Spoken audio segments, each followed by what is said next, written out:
एक बालक मुझे मिला, बोलता मैं गंगा जी स्नान नहीं करता, हरिद्वार का बालक। मैंने कहा क्यों? तो मैं बचपन में अपनी दादी के साथ जाता था। एक दिन मेरी दादी आचमन कर रही थी, बचपन से इतनी पूजा गंगा जी की करी उन्होंने और इतनी सेवा करी दादी ने, और एक दिन उनका पैर रिपट गया, गंगा जी में गिर गई, बह गई। उस दिन से मैंने कहा कि मेरी दादी के प्राण ले लिए इन्होंने, अब मैं इनके पास नहीं आऊंगा।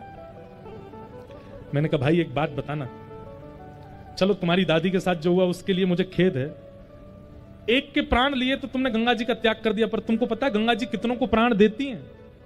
गंगा जी से कितनों के प्राणों की रक्षा होती है। जितने नगरों से गंगा जी निकलती हैं वहां नगर के लोग जलपानी गंगा जी का करते हैं। और चलो हम मानवों की चिंता करते हैं, तो जलाशय में कितने प्राण हैं, कितनी मछली, कछुआ, मगरमच्छ आदि सब भीतर, उनके प्राण, उनकी रक्षा तो गंगा जी से हो रही है। मैंने कहा एक के प्राण हरण कर लिए क्योंकि वो एक अपना था, इसलिए गंगा जी आपको उचित नहीं लगती? और मैंने कहा करोड़ों को जो वो जीवन दान देती हैं उसका क्या? उस दिन उसकी सोच में थोड़ी बात आई, बोले कि नहीं मैं तो स्वार्थी हो गया था। मैंने कहा स्वार्थी नहीं, जाओ गंगा जी का स्नान करो। अहेतुक की भक्ति का मतलब ये नहीं कि जैसे तुम चाहो वैसे ठाकुर जी करें। कभी कभी ठाकुर जी की इच्छा हो जाएगी, आपको अगर सिर के बल गिरेंगे तो भी आपकी भक्ति नष्ट नहीं होनी चाहिए, तो भी वो प्रेम, वो भाव वैसा ही बना रहना चाहिए।